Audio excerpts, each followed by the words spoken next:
एक बार की बात है, बादशाह अकबर के दरबार में उनसे नौकरी मांगने की फरियाद लेकर एक व्यक्ति पहुंचा। उसकी कुछ देर बातें सुनने और बुद्धि की परीक्षा लेने के बाद बादशाह ने उसे टैक्स वसूलने वाला अधिकारी बना दिया। बीरबल भी उस दरबार में मौजूद थे। उन्होंने उसे कुछ देर ध्यान से देखने के बाद कहा कि बादशाह, यह व्यक्ति ज्यादा ही चालाक लग रहा है। यह जल्द ही कुछ न कुछ बेईमानी जरूर करेगा। धीरे धीरे कुछ समय गुजरा और तब तक उस व्यक्ति ने टैक्स वसूलने का काम पूरी तरह संभाल लिया था। एक दिन बादशाह अकबर के पास कुछ व्यक्ति उस अधिकारी की शिकायत लेकर आए। शिकायतें मामूली थी, इसीलिए उन पर ज्यादा किसी ने ध्यान नहीं दिया। उसके बाद रिश्वत लेने और जनता को परेशान करने के आरोप भी उस अधिकारी पर लगने लगे। इतनी शिकायतें आने पर बादशाह ने सोचा कि इसका तबादला ऐसी जगह कर देता हूँ जहाँ इसे बेईमानी करने का मौका ही ना मिले। इतना सोचते ही बादशाह ने फैसला किया कि उसे अस्तबल का मुंशी बनाया जाएगा। फिर अकबर ने मन में कहा कि अब घोड़े की लीद उठवाने के काम में ये क्या ही बेईमानी कर पाएगा।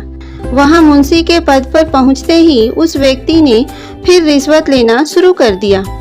उसने सीधे घोड़े की देखभाल करने वालों से कह दिया कि तुम लोग घोड़ों को कम दाना पानी खिलाते हो।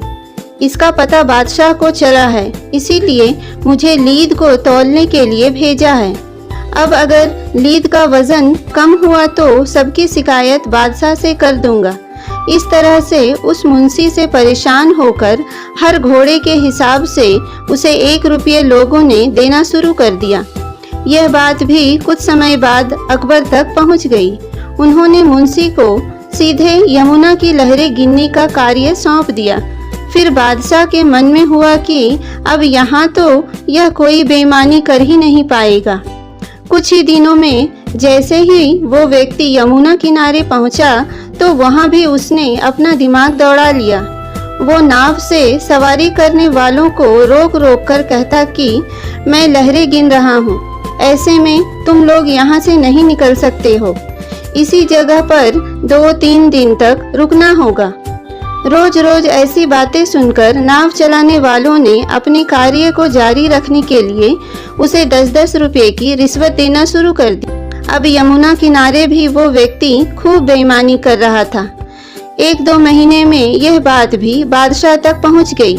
तभी अकबर ने एक लिखा हुआ आदेश भिजवाया, नाव को रोको मत, जाने दो। वो व्यक्ति चतुर था। उसने बादशाह के आदेश वाले पत्र को नाव को रोको मत जाने दो कर दिया था। इस थोड़ी हेर फेर के बाद उसने अकबर का आदेश वहां टंगवा दिया। आखिर में उससे परेशान होकर बादशाह ने उसे नौकरी से ही निकाल दिया। तभी बादशाह को बीरबल की बात याद आ गई कि ये आदमी बेईमानी जरूर करेगा। तब उनके मन में हुआ कि मुझे उसे पहली गलती में ही कठोर दंड देना चाहिए था। दोस्तों, इस कहानी से हमें यह सीख मिलती है कि दुष्ट अपनी दुष्टता और बेईमान अपनी बेईमानी कहीं भी जाने पर नहीं छोड़ता है। उम्मीद है दोस्तों आज की कहानी आपको पसंद आई होगी। अगर पसंद आए तो इस वीडियो को लाइक, शेयर और सब्सक्राइब जरूर करें। धन्यवाद।